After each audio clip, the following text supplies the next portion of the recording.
everyone, it's Jade from Boho Bookworm. Welcome back to my channel. Today I'm giving you my January wrap-up part 1.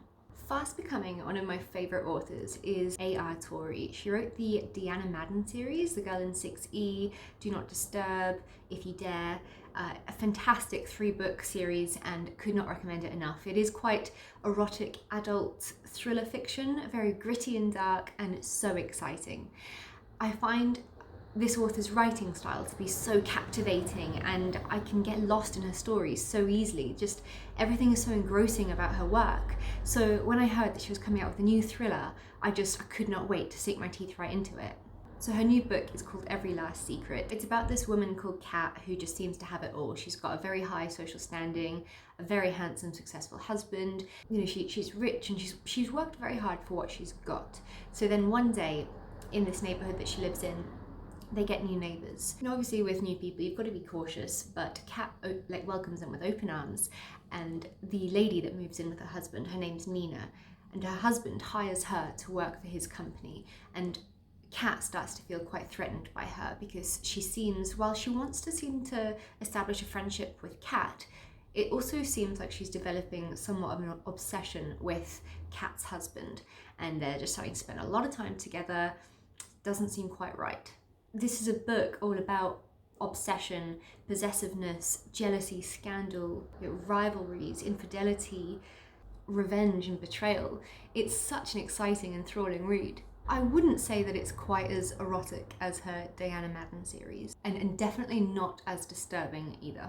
You know, I found her other series that I loved really unique and something special, and while I really enjoyed Every Last Secret, I do feel like perhaps it was more of just your standard typical thriller. There wasn't anything that really wowed me or had my jaw dropping onto the floor. But that said, it was still great. I really enjoyed it. I ended up giving it a 4-star review on Goodreads. You know, it was really fun. It kept my interest picked at all times, and I found it unputdownable. I flew through it in about 2 days. The thing about Torre's writing is she's just got this incredible way of drawing you in. With every book of hers that I finished, I found myself really sad when it's over. I don't want it to end. I really can't wait to see what this author comes out with next. I think she's fast becoming an author by author for me. The next book I finished was one that it's taken me a very long time to read it. A Game of Thrones by George R.R. Martin. I started reading this in March. It's that bad. March 2020. So it took me a long time, but I finally finished it and I absolutely loved it. 5 out of 5 stars from me. And for me to say that about, you know, more of a fantasy book, that's bizarre because that is not my normal genre whatsoever.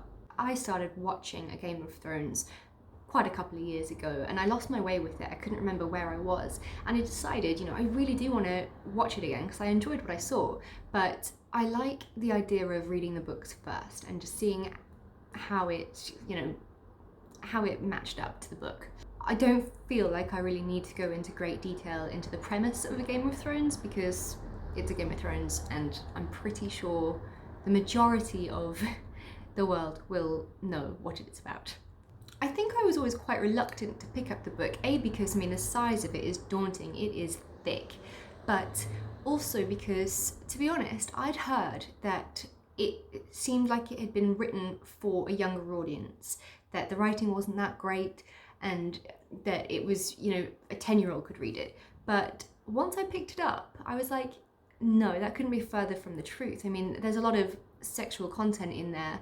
I think the writing is really descriptive and beautifully done. I wouldn't be happy if I had a 10-year-old to be reading A Game of Thrones. I think the thing that I loved so much about this book, and this might be strange, but I loved the descriptions that George R.R. Martin did with food. My mouth was watering at all the beautiful food he described. Made me so hungry.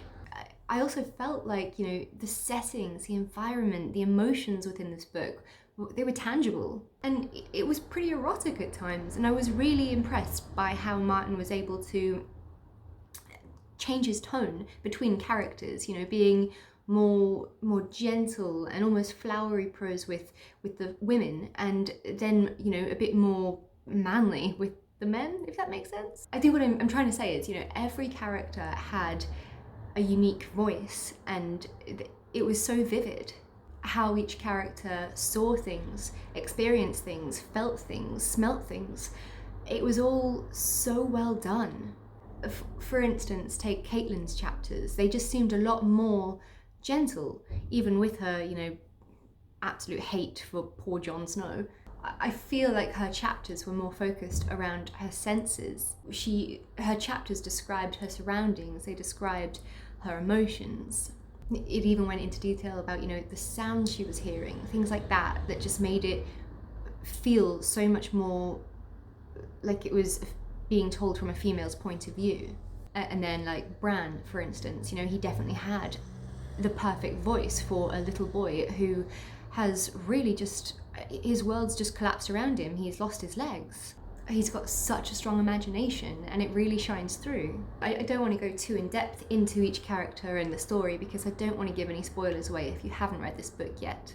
It was just, every character seemed to have their own unique way of living life and viewing it. I was also really amazed by how well edited it was.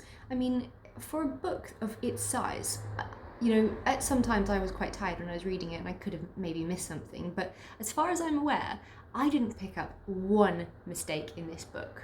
That's impressive. And everything just made sense. That must have taken so much work. Everything added up in the story and was all perfectly connected. I feel like it must have taken decades of constructing and becoming so perfect. I can't imagine the amount of files that this book must have notes on, and just how long the mind mapping would have taken. I mean, not once while I was reading this book did I feel like one of the characters' voice didn't sound like their own. Like, for instance, say Sansa. During this book, she completely changes her tune, but it worked.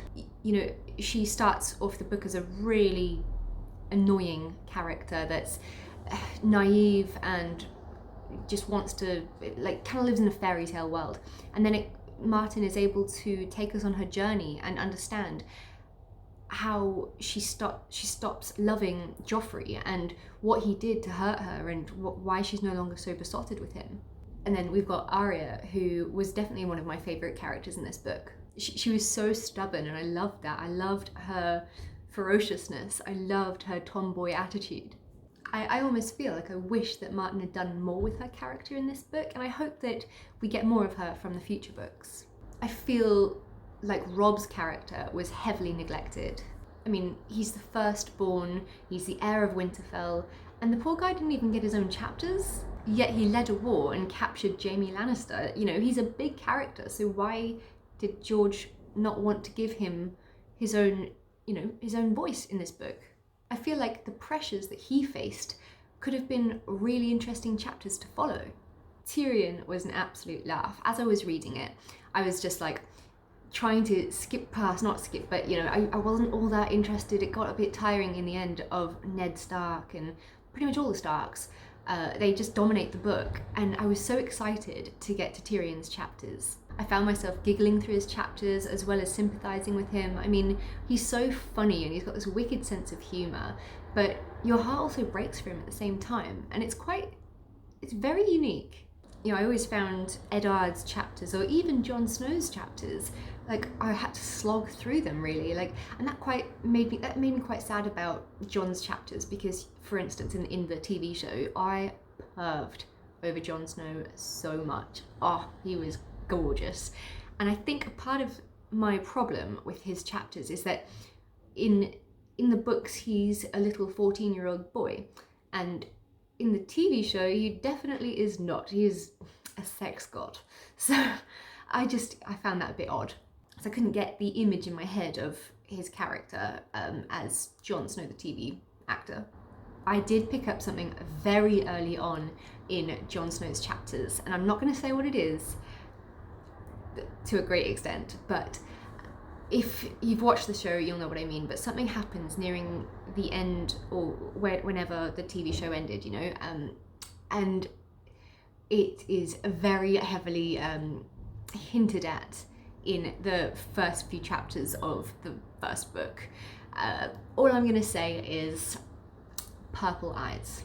And then we've got Daenerys, who she has always been my favourite. I love the dragon element to her story, and that really surprises me because, you know, fantasy isn't my thing, and so a book that her chapters being centered around dragons and being the mother of dragons and all that stuff, it was odd that I liked it as much as I did.